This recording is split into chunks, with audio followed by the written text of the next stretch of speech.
영광을 돌립니다. 라디오에서 이런 이야기를 들었습니다. 한 군대를 갔다 온 복학생이 있었는데 이제 동아리의 회장이 되었습니다. 근데 동아리의 한 회원의 아버지가 돌아가셨다 하는 소식을 듣고 후배들을 이끌고 이제 장례식장을 갑니다. 근데 이제 뭐 20대 초반이니까 장례식장에서 어떻게 예법을 해야 되는지를 모르잖아요. 그러니까 인터넷을 찾아가지고 어떻게 예법을 하는지를 배우고 암기를 합니다. 그래서 고인에게는 가서 이제 향불을 붙여가지고 입으로 불어가지고 향불을 끄지 않고 손으로 끄고, 그리고 이제 향을 꽂은 다음에는 절을 한 번 반을 하고, 그리고 일어서서 상주하고는 2번 반을 한다. 뭐 이제 바뀌었습니까? 제가 잘 모르겠습니다만 이제 그런 것을 이제 외웠습니다. 외우고 이제 장례식장에 간 거예요. 가가지고 이제 제일 먼저 믿지 않는 분들은 향불을 이제 하잖아요. 그러니까 향불에 이제 불을 붙여가지고 입으로 불면 안 되지, 손으로 꺼야지 해가지고 엄지와 건지로 향불을 끄는 것입니다. 얼마나 뜨겁겠어요. 그런데 이제 이게 장례식장이니까 이렇게 아픈 건가 보다, 힘든 건가 보다 하고 이제 끄고 이제 절을 하고, 그리고 이제 식당으로 가라 해가지고 거기서 이제 밥을 먹으려고 하는데 후배들이 그런 거, 형 괜찮아요. 근데 보니까 벌써 확 부풀어 오르는 거죠. 그러면서 참아야지, 너네들도 어디가 장례할 때 절대로 향불을 입으로 끄는 거 아니란다. 이제 그렇게 가르쳐주고 이렇게 먹고 있는데 상주인이 이제 후배가 와가지고 형 괜찮아요? 그랬더니 힘들긴 힘든데 뭐 참아야지, 뭐 다 장례는 그렇게 하는 거 아니냐. 형 그렇게 하는 게 아니고요, 손으로 부는 거요. 이렇게 그걸 이제 해가지고 내가 잘못했구나, 큰 실수를 했구나 하니까 깨달았다 그래요. 왜 장례식의 예법은 이렇게 복잡할까요? 그건 아무래도 이 죽음이 주는 무게 때문에 예법이 복잡할 것입니다. 문병 갔을 때 크게 실수할 리 없잖아요. 왜냐하면 이 병원에 입원해 있는 사람은 이제 퇴원한다는 걸 알기 때문에 조금 실수해도 그냥 넘어가지만, 장례식장에서 실수하면 큰 결례가 됩니다. 왜냐하면 장례는 이제 어떻게 회복할 길이 없는 거예요. 고인에게 잘못하면 회복할 길이 없는 것이죠. 그만큼 장례는 무거운 것이고 또 분위기가 묵직할 수밖에 없습니다. 사망이 가지고 있는 권세와 힘 때문에 그런 것이죠.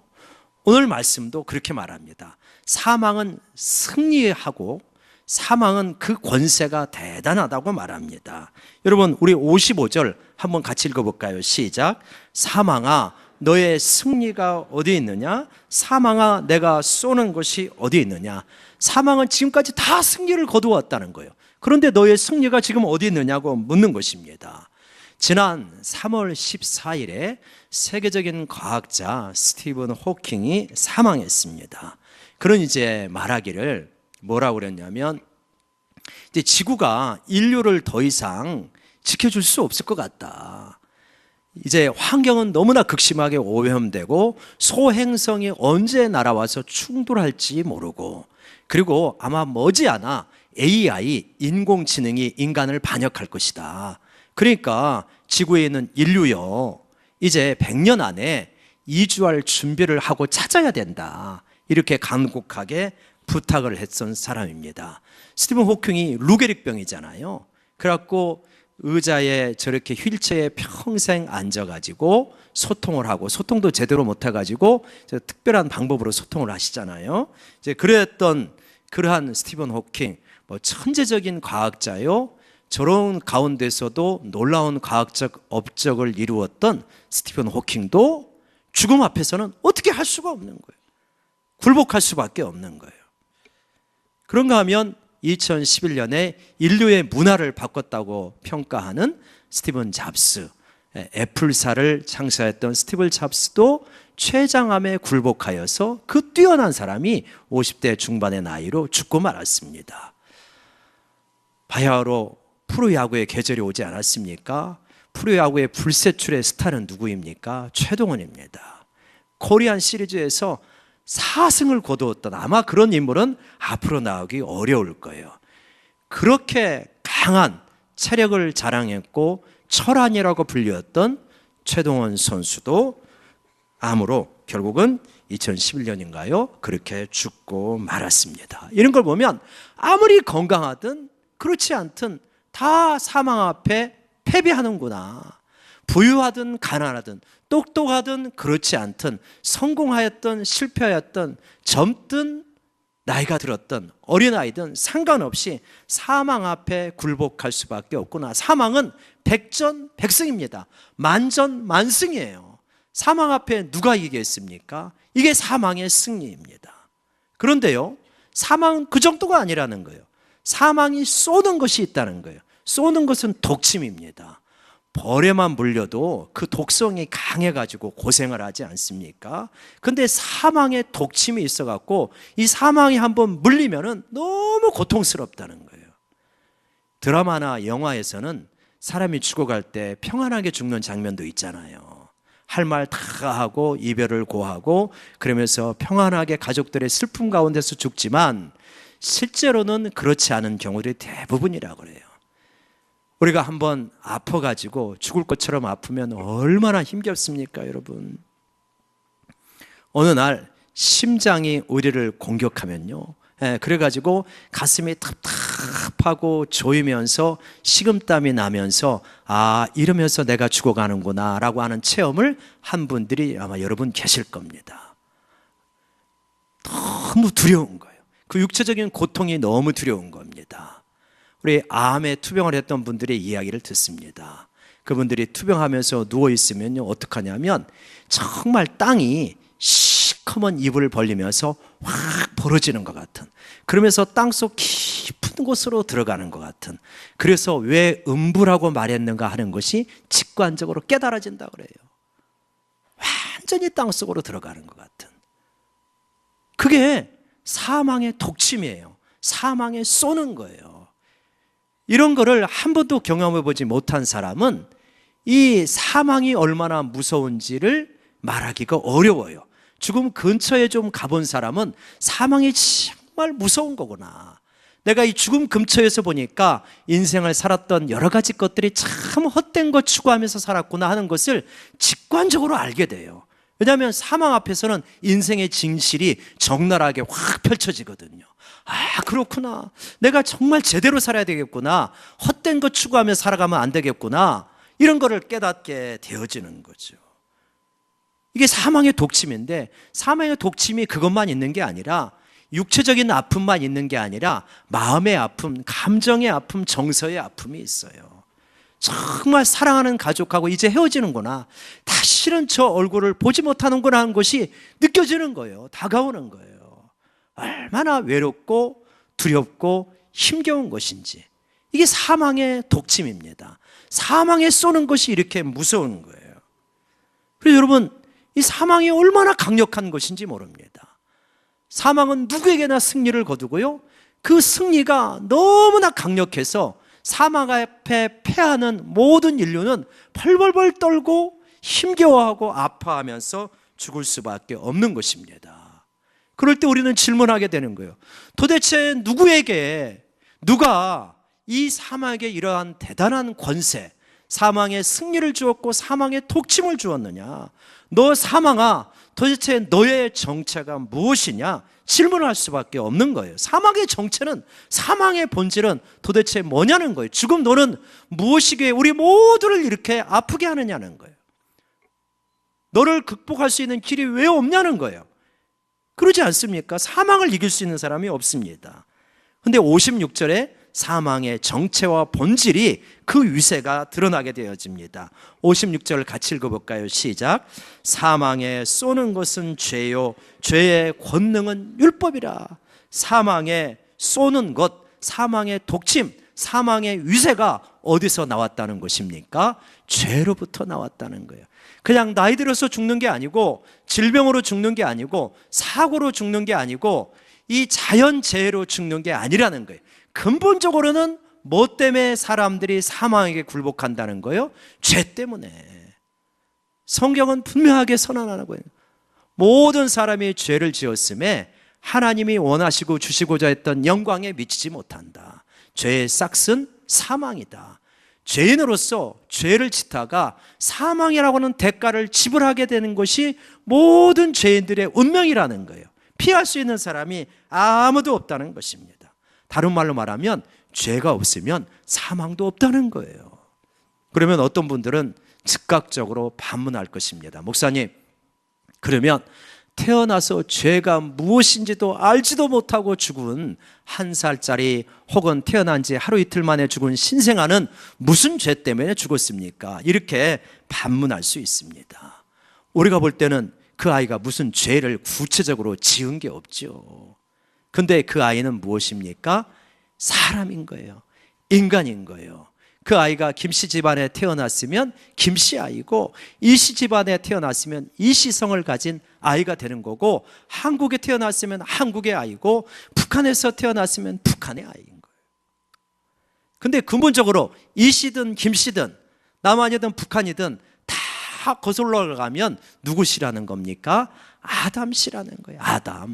아담이, 아담 안에 모든 인류가 있는데 그 아담이 죄를 지을 때 그 아담 안에서 모든 사람이 죄를 지었다는 거예요.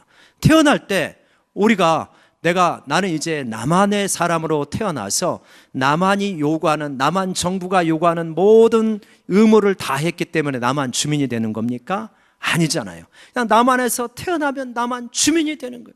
남한 국민이 되는 거예요. 북한에서 태어나면 그냥 북한 국민이 되는 거예요. 아담이라고 하는 나라 안에서 태어났기 때문에 모든 사람이 죄를 지은 거예요. 죄를 지은 게 아니라 죄인으로 태어나고, 신분 자체가, 본질 자체가 죄인이다라고 말하는 거예요.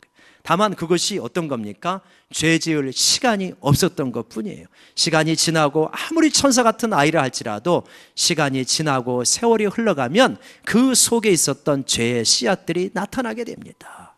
그래서 우리 모두가 보면 아무리 착해 보여도 우리의 삶을 다 들춰보면 어떻습니까? 얼마나 수많은 죄들을 가지고 있는지가 드러나게 되는 거예요. 그래서 이 죄가, 그래서 이 사망이 위세를 떨칠 수 있었던 것은 뭐냐? 죄 때문이다. 우리가 죄인이기 때문에 사망의 위세를 떨치고, 그리고 이 죄가 죄라고 인정될 수 있는 것은 뭐냐? 그 기준이 뭐냐? 율법이라고 말하고 있는 것입니다. 기준이 있다는 거예요. 예, 죄를 우리가 신약 성경에서는 하마르티아 이런 단어를 씁니다. 근데 그거는 뭐냐면 표적에서 벗어났다. 하나님이 원하시는 삶의 표적, 그래서 벗어났고 하나님이 원하시는 삶의 기준에 미치지 못한다라고 하는 뜻이죠. 그러면 이러한 기준, 이게 율법인데 율법이 없으면 어떻게 되는 것입니까? 율법이 없으면 마음속에 율법이 있다. 누구에게나 양심의 법이 있어서 그 양심의 법에 미치게 살아간 사람은 아무도 없다고 말하는 것입니다. 여러분, 아마 우리나라 이러한 사람들 가운데 누가 어떤 부모가, 이 미국 사람들 가운데 부모가 이름을 지으면서 사탄, 그렇게 이름을 짓는 사람이 없겠죠. 우리나라 부모 가운데 자기 아들의 이름을 지으면서 죄송합니다만 이완용 이렇게 짓는 부모는 없을 거예요. 이 이완용이라는 이름은 우리 민족에게는 가장 부끄러운 이름입니다. 근데 요즘 한 신문을 보니까 그런 게 나왔더라고요. 이 이완용보다 더한 매국노가 있다, 그렇게 나와 있더라고요. 그래서 도대체 이게 뭔가 그랬더니 산업 스파이들 있지 않습니까? 우리 수많은 수천 수만 명의 사람들을 먹여 살릴 수 있는 산업 스파이, 수만 명의 이 사람들을 이렇게 먹여 살릴 수 있는 기술, 그거를 막 발명해내니라고, 찾아내니라고 얼마나 많은 사람들이 오랜 세월 고생한 그 기술, 수조 원의 가치를 가지고 있는 기술을 수십억, 수백억에 팔아넘기는 거예요. 그러면 그렇게 수십억, 수백억을 받고 그 기술을 팔아넘기고, 그리고 자기 가족들은 가가지고 해외여행을 다니고 유람선을 다니고 칠성 호텔에 묵으면, 그러면 어떻습니까? 야, 저런 사람은 진짜 부럽다라고 이렇게 말하겠습니까? 안 그렇잖아요. 저런 매국노, 저런 배신자 이야기하면서 다 그 사람을 만나기만 하면 욕을 하고 비난을 할 것입니다. 근데 이런 것은 우리 민족만 그런 게 아니고 모든 민족이 다 그럴 거예요. 문명 국가만 그런 게 아니고 어떤 야만 민족도 배신자들을 영웅으로 떠받드는 그런 야만 민족은 아무 데도 없다 그래요. 도대체 그게 어디서 나오는 거냐는 거예요. 그게 어디서 나오는 겁니까? 하나님께서 우리 마음속에 이 법을 심어줬다는 거예요. 배신자는 부끄러운 것이다, 매국노는 부끄러운 것이다 하는 것을 문명 국가든 야만 국가든 상관없이 모두의 마음속에 심어져 있는 거예요. 이걸 뭐라고 합니까? 세상에서는 자연법이라고 합니다. 자연의 이치가 그렇게 되어 있다는 것이죠. 그래서 성경으로 문서로 기록되어 있는 법이든 마음속에 심어져 있던 법이든 그 법에 미치지 못하는 것, 그것 때문에 사망이 그렇게 위세를 벌이고 죄와 사망이 우리 인생 위에 왕노릇하고 있다라고 하는 것입니다. 그래서 누구도 그걸 벗어날 수 없어요. 그런데 누가 거기서부터 벗어날 수 있습니까? 오직 예수님만이, 그리고 예수 그리스도를 믿는 사람만이 거기서 벗어날 수 있다는 거죠. 57절 우리 같이 한번 읽어봅시다. 시작.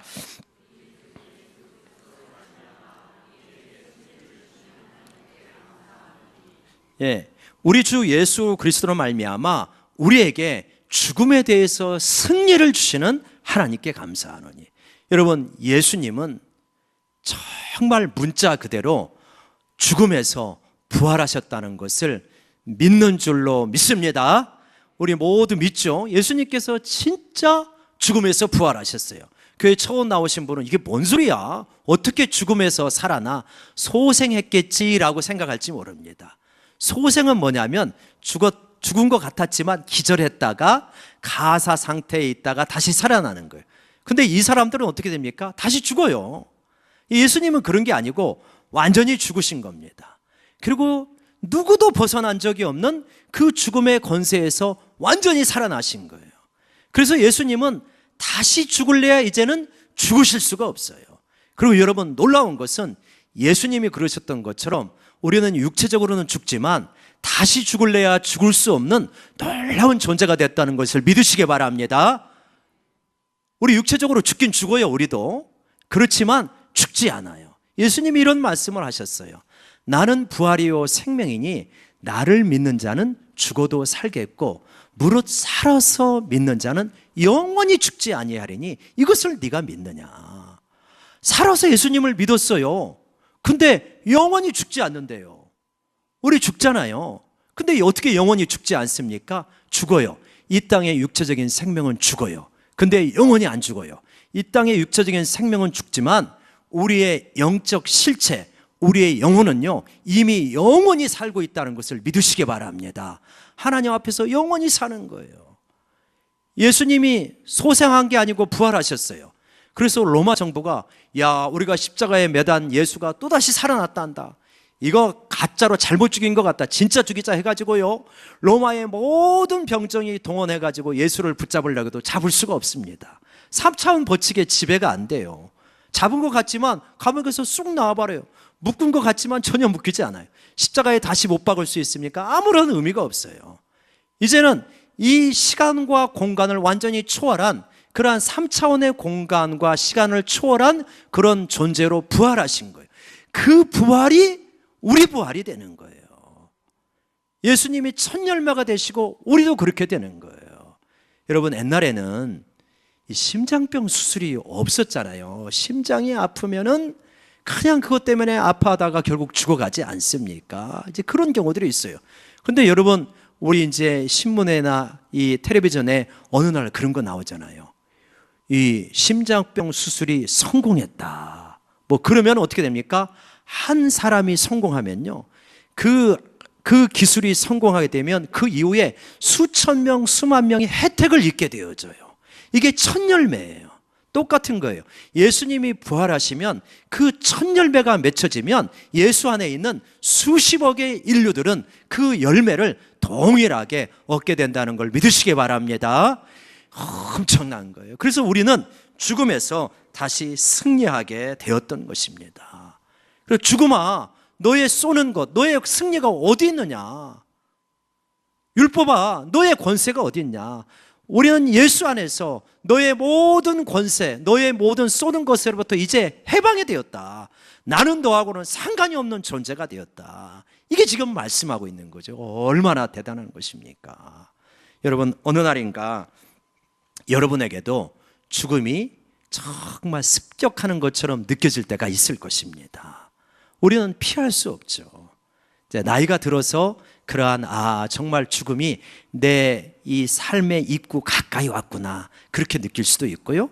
젊은 순간 여러분이 혹은 심장병으로 혹은 질병으로 혹은 어떤 사고로 이렇게 죽음이 내 가까이 왔구나 라고 느끼는 순간이 있을 겁니다. 피할 수가 없어요. 우리 모두는 불행하게도 죽음은 우리 가까이, 생각보다 가까이 있습니다. 그런 순간이 오면 아마 여러분 느낄 거예요. 야, 죽음이 이렇게 가까이 있었구나 하는 거 느끼실 거예요. 그런 경험 한두 번 하신 분도 있으시죠. 근데요, 그렇게 가까이 왔을 때 어떻습니까? 어떤 분은 굉장히 두려움에 붙잡힐 거예요. 내가 교회 다니면서 진짜 믿음 가지고 있는 거 맞아? 이렇게 두려움에 붙잡힐 거예요.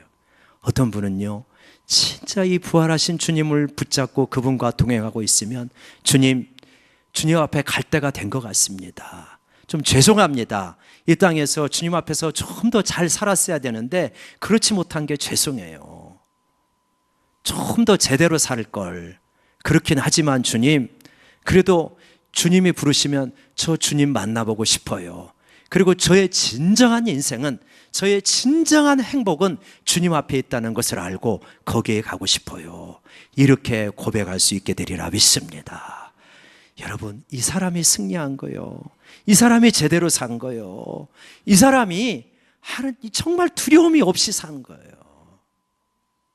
근데 이 땅의 것들에 육신의 정욕, 안목의 정욕, 이생의 자랑, 편안한 것, 쾌락, 이런 거에 붙들려서 계속 살아가면 이 죽음이 왔을 때 굉장히 아마 두려우실 거예요. 나 떠날 준비가 안 됐는데, 나 진짜 천국 갈 수 있는 거 맞아? 나 어떡하지? 조바심 내며 갈지도 몰라요. 제발 그런 분이 없으시기를 주님으로 간절히 축원합니다. 이 부활에 대한 것을 진정으로 믿고요, 믿을 뿐만 아니라 부활하신 예수님을 내 안에 진정으로 모셔드리고 그분과 동행하시기를 바랍니다. 그분과 동행하면요, 부활이 실제적이 됩니다. 부활하신 주님이 내 안에 계신다는 것이 만져지고 느껴져요. 주님, 정말 주님이 좋습니다. 주님 나라에 가고 싶습니다. 이런 마음이 되는 거죠. 정말 이런 신앙을 갖게 되어질 때 어떻게 됩니까? 그러므로 라고 하는 58절의 삶이 우리의 삶이 되어집니다. 58절 말씀 같이 읽어볼까요? 시작. 그러므로 내 사랑하는 형제들아, 견실하며 흔들리지.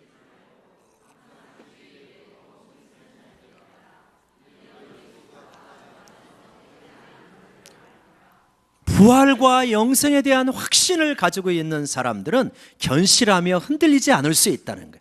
너무 그렇게 흔들리지 말아라. 뭐 때문에 그렇게 흔들립니까? 우리가 이 세상 삶 때문에 흔들립니다. 아니, 내 친구는 저렇게 잘 나가고 있네, 나는 뭐야? 이것 때문에 흔들려요. 저 집은 저렇게 넓은 집에 사네, 우리 집은 왜 이렇게 초라해? 이것 때문에 흔들려요. 저 오늘 저렇게 맛있는 걸 먹는데 나는 늘 이게 뭐야? 이것 때문에 흔들리죠. 저 집은 수시로 해외여행도 가는데 우리는 휴가철에 겨우 휴가 갈까 말까, 인생이 왜 이렇게 비참하냐, 이런 것 때문에 흔들려요. 정말이냐는 거예요. 정말 당신의 마음속에 부활에 대한 신앙이 있고 영원한 세계에 대한 희망이 있느냐, 믿음이 있느냐. 진정한 인생은 우리 주님 앞에서 영원한 것이라고 하는 것을 정말 믿고 있다면 이 세상의 것들 때문에 그렇게 흔들리지 않아야 된다라고 이렇게 권면하고 있는 것이에요. 영혼의 렌즈로 바라보면, 부활과 영생의 렌즈로 바라보면 우리를 그렇게 흔들리게 하고 힘겹게 하는 것들이 별 차이가 아니라는 거잖아요. 별거 아니다. 우리가 많은 분들이 등산을 가잖아요. 등산을 가는 이유가 뭡니까? 신선한 공기도 있고 운동도 되고 막 그러니까 가시지만 때로 우리 시야가 열리잖아요. 산 정상에서 보면 사람들이 저렇게 쪼만하구나. 산 정상에서 보면 우리 집 작은 줄 알았더니 별 차이도 없이 다 쪼만한 거구나. 영혼의 시각에서 바라보면. 죽음 앞에서 바라보면, 영생의 시각에서 바라보면 이 땅에서 그렇게 아등바등한 게 그거 별거 아닌 거였네. 돈 몇천만 원 잃었다고 그렇게 원망하고 죽을 만큼 그렇게 괴로웠는데 주님 앞에 갈 때가 되니까 그거 별거 아니네. 그 사람이 그렇게 나를 상처 주었던 그 말, 영생 앞에서 보니까 그거 별거 아니네. 죽음과 영생과 부활은 우리 인생을 바라보는 렌즈를 새롭게 해주는 거예요. 아, 다른 거구나. 진정한 인생의 진실이 드러나는 거예요. 근데 마치 사람들이 너무 힘들어하는 것은 그냥 이 세상을 우리가 100년, 200년 살 것처럼, 그리고 이 세상이 전부인 것처럼 생각할 때 우리 인생은 훨씬 힘겨워지는 거예요. 영혼을 렌즈로 바라보면 그렇지 않은데. 존 파이퍼라고 하는 목사님이 있는데 이분의 설교가 유튜브에 나와 있어요. 수많은 젊은이들을 대상으로 한 설교였는데 여러분의 삶을 낭비하지 말아라, 그런 설교입니다. 근데 이제 존 파이퍼 목사님이 그런 이야기를 해요. 80세가 넘은 루리 엘리어슨이라고 하는 간호사가 있는데 80세가 넘은 할머니예요. 근데 간호사예요. 아프리카에 가가지고 가난한 아이들, 가난한 주민들을 돌보고 예수 그리스도를 전합니다. 근데 어느 날 이 간호사에게 한 동역자가 오는데 이분도 80이 넘었어요. 로라 에드워즈, 로라라고 하는 의사인데 여의사예요. 남편이 죽고 은퇴해가지고 같이 동역을 합니다. 그래서 아프리카를 다니면서 이 가난한 사람들을 치료해주고 예수 그리스도를 전해요. 근데 카메룬에서 이 차를 타고 가다가, 그런데 이제 도로 같은 게 굉장히 열악하잖아요. 브레이크가 파열을 일으킵니다. 갖고 절벽 너머로 이 차가 떨어져 버려요. 갖고 그 현장에서 두 분이 다 죽었습니다. 존 파이퍼가 이 이야기를 전하면서 물어요. 여러분, 이것이 비극입니까? 이것이 진짜 비극입니까? 이건 비극이 아니라는 거예요. 그들은 죽는 순간 영생의 생에 가장 행복한 그 주님 앞으로 즉시 날아갔다는 거예요. 그 비극이 아니라는 거예요. 진짜 비극이 여기 있다는 거예요. 그러면서 이제 호주머니에서 뭐 이렇게 책자를 하나 꺼내요. 페이퍼를 하나 꺼내가지고 내가 비극을 진짜 읽어주겠다는 거예요. 그래서 뭐냐면 1982년도 이 리더스 다이제스트인가 2월호에 나왔던 그 내용이에요. 그러면서 59세의 밥이라고 하는 사람과 51세의 펜이라고 하는 사람이 조기 은퇴를 했대요. 그 당시 그 지역에 조기 은퇴 바람이 불어가지고, 그래가지고 플로리다가 환경이 좋은가 봐요. 플로리다에 가가지고 유람선을 타고, 그리고 소프트볼 게임을 하고 조개 껍질을 줍고, 그러면서 여생을 살아가고 있다는 거예요. 그러면서 말하면서 진짜 비극은 뭐냐? 이 밥 부부의 비극이 진짜 비극이다. 왜냐? 영혼의 차원에서 바라보면 이제 언젠가는 그들도 죽을 것이고 하나님 앞에 갈 텐데, 하나님 앞에 가가지고 뭐라고 하겠냐 그들이? 하나님이 이렇게 말하겠냐? 하나님, 내 보트 좀 보세요. 내 집 좀 보세요. 하나님, 여기 내가 모은 조개 껍질 좀 보세요. 이게 진짜 비극이 아니고 무엇이냐? 그 남은 여생을 조개 껍질을 주우면서 살아가는 것이 진짜 행복한 거냐?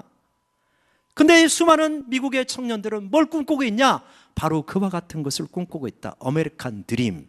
더 넓은 집, 더 좋은 차, 더 좋은 환경에서 더 편안하게 살다가 편안한 노후를 보내는 것.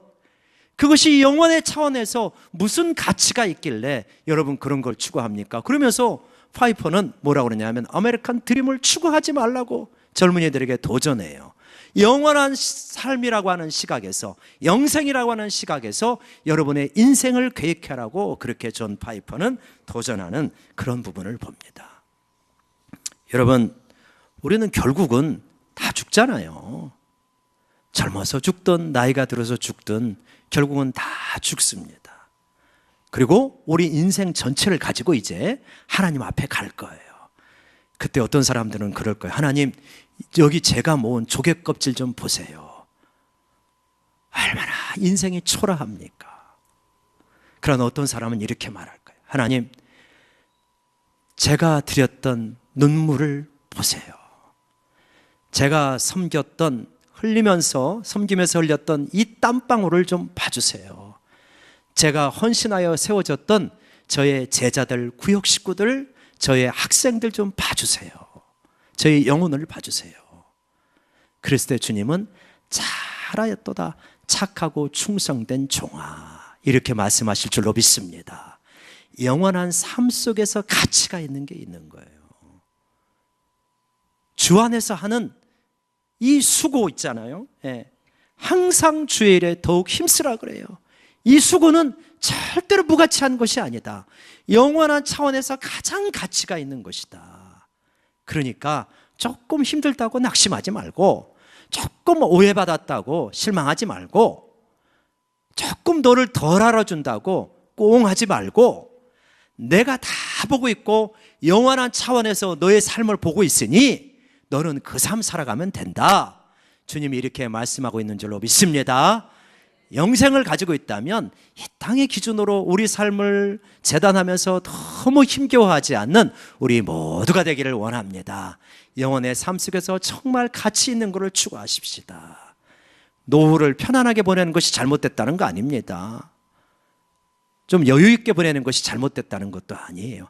진정한 가치가, 영원한 차원에서 진정한 가치 있는 삶을 살아야 된다. 그리고 주 안에서 진정으로 그렇게 애쓰는 것은 이 땅에서 보상이 적더라도 하나님 앞에서 정말 가치가 있는 거고, 네가 영원의 차원에 들어오게 될 때 그것을 자랑스러워할 것이라고 하는 것을 말씀하고 있는 것입니다. 여러분, 영원의 삶 속에서 부활을 진정으로 맛보고 누리며 살아가는 저희 모두가 되시기를 주의 이름으로 축원합니다. 기도하겠습니다.